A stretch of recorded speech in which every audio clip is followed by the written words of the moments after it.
Assalamualaikum, kita akan lanjutkan pertemuan mengenai teorema dasar kalkulus. Nah, teorema dasar kalkulus, apa itu? Kita mungkin pelajari di SMA bahwa integral itu adalah kebalikan dari turunan atau diferensial. Nah, kalau kalkulus diferensial timbul dari permasalahan tangan, seperti ini, atau kemiringan garis.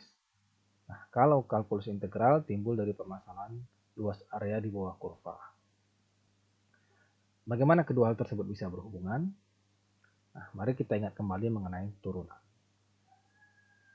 Turunan suatu fungsi. Jadi kalau kita mengingat lagi, kemiringan dari garis tangan dan kecepatan sesaat. Itu adalah turunan suatu fungsi. Nah, kita bisa kita bisa melihat laju perubahan pada pertumbuhan yang ada di alam ini, baik pertumbuhan organisme, peningkatan laba, pertambahan penduduk, dan lain sebagainya. Nah, laju perubahan itu ditunjukkan oleh kemiringan garis tangannya. Seperti ini. Di kemiringan ini menunjukkan bahwa garis tangan dari laju perubahan itu. Kemiringan itu menunjukkan kemiringan garis tangannya menunjukkan laju perubahan. Nah, kemiringan garis tangan ini kita bisa dapatkan, kita bagi jarak vertikal dengan horizontal. Seperti ini, fx kurang fa dibagi dengan x dikurang a. Kalau kita mencari kemiringan garis pada kurva yang tidak linear, kita bisa menghasilkan nilai yang tidak terdefinisi karena x sama dengan a, sehingga x kurang a sama dengan 0. Seperti pada gambar ini. Nah, seperti itu. Nah, jadi ada seseorang namanya Isaac Barrow, tahun 1630 sampai 1677. Dia mengkaji hal tersebut, kemudian menemukan bahwa integral dan turunan itu merupakan hal yang berhubungan. Nah, hubungan kebalikan itu kita namakan dengan fundamental theorem of calculus atau teorema dasar kalkulus. Nah, misalkan ada sebuah persamaan ft sama dengan 10, seperti ini, ada t 1, 2, 3 sampai 6, kemudian ft-nya 10. Nah, berapapun t, maka ft-nya tetap 10. Jika kita hitung luas daerah di bawah kurva, dimulai dari t sama dengan 3 hingga titik tertentu, berapapun, kita sebut x, maka kita dapatkan persamaan berikut ini. Ya kan?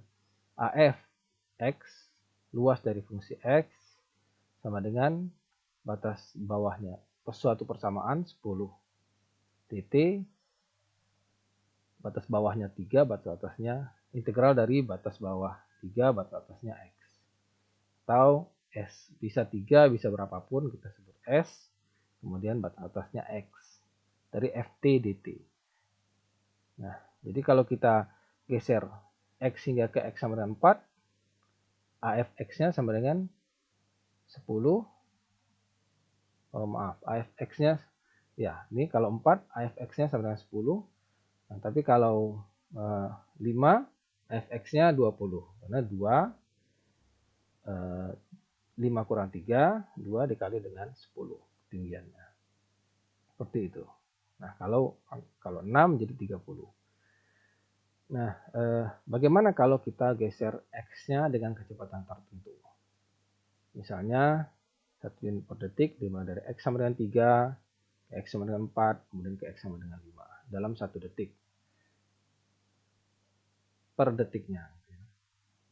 Nah, berapa luas daerah yang diliputi setiap detiknya? Tentu saja kita lihat setiap detiknya 10 unit per detik. Nah, jadi ketinggiannya sama dengan luas daerah di bawah kurva itu setiap detiknya. Mungkin kita mengingat lagi bahwa turunan adalah laju, adalah perubahan, ya, laju perubahan. Nah, jadi kalau lajunya seperti itu, berarti kita tuliskan bahwa turunan dari AFX sama dengan 10. 10 itu sendiri adalah fx. Jadi turunan dari a fx sama dengan fx.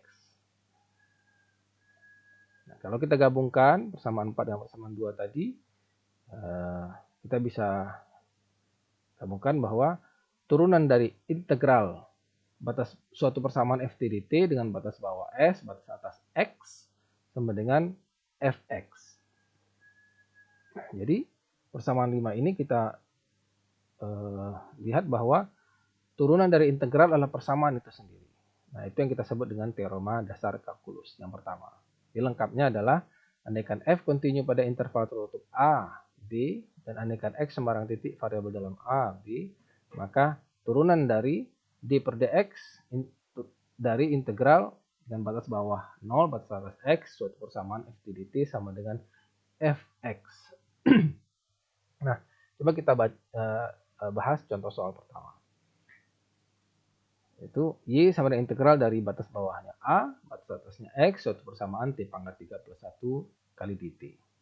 Nah, jawabannya mudah sekali. Turunannya yang kita ditanyakan adalah turunan dari d per dx dari t pangkat 3 plus 1 sama dengan x pangkat 3 plus 1. Oke. Nah, kemudian yang kedua, tentukan dy per dx pada persamaan berikut. Turunan dari 3t sin t dt, batas bawahnya x, batas atasnya 5. Nah, kalau kita lihat di sini, tadi dari persamaan ini bahwa x-nya itu terletak di atas ya. Dari suatu persamaan yang ini tadi, x-nya letaknya di atas. Sementara bawahnya adalah s. Bagaimana kita membaliknya? Kita mengingat lagi tabel 56 rule pertama. Aturan yang pertama seperti ini, kalau kita mau membalik AB, kita mesti menjadikannya minus. Seperti ini, d per dx integral dari batas bawahnya 5, batas atasnya x, 3t sin t dt.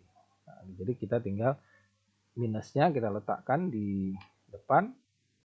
Ini kita pindahkan ke depan. Ya, d per dx integral dari 3t sin t dt. Kita tinggal rubah 3t sin t dt menjadi 3x sin x. Oke. Nah, contoh soal 3. Y sama dengan integral dari cos t dt, batas bawahnya 1, batas atasnya x kuadrat. Nah, ini tidak bisa dipecahkan dengan begitu saja. Kita bisa menggunakan aturan rantai atau chain rule. Nah, bagaimana memecahkannya? Kita x kuadrat itu kita jadikan u. Ini u sama x kuadrat. Kemudian kita masukkan persamaannya lagi. Baru kita mencari dy per dx dari persamaan itu adalah dy per du dikalikan dengan du per dx. Dy per du, y-nya yang mana? Y-nya yang ini. Kemudian dy per du sama integral dari cos t dt. Kemudian du per dx-nya adalah u-nya yang mana? Yang ini yang kita turunkan. Jadi dy per dx itu adalah turunan dari x kuadrat, yaitu 2x. Ya. Nah, sementara cos u, cos t dt tadi ya, jadi cos u menjadi cos x kuadrat, cos x kuadrat tetap jadi menjadi 2x cos x kuadrat. Seperti itu. Nah, kemudian ada teorema dasar kalkulus yang kedua, menyatakan bahwa andaikan f kontinu pada interval tertutup a, b, dan andaikan x sembarang titik variabel dalam a, b, maka integral dari persamaan fx dx dengan batas bawah a, batas atas a, sama dengan fb kurang fa. Bagaimana? Kita lihat contoh soalnya ya. Nah, suatu persamaan cos x dx, integral dari cos x dx dengan batas bawah 0, batas atasnya pi. Bagaimana kita memecahkannya? Dengan kita merubah cos x dx ini menjadi integral. Integralnya, jadi kalau kita lihat turunan dari sin x adalah cos x, berarti sin x kita jadikan sin x dengan batas bawahnya 0, batas atasnya pi. Kita tinggal kurangi saja. Sin pi kurang sin 0. Sin pi adalah 0 kurang 0 atau sin 180. Ya, sin 180 0, sinusnya kurang 0. Sin 0 adalah 0. Nah, jadi ada dua soal lagi. Ini silakan dipecahkan untuk silakan dituliskan sebagai tugas. Mungkin itu saja. Assalamualaikum warahmatullahi wabarakatuh.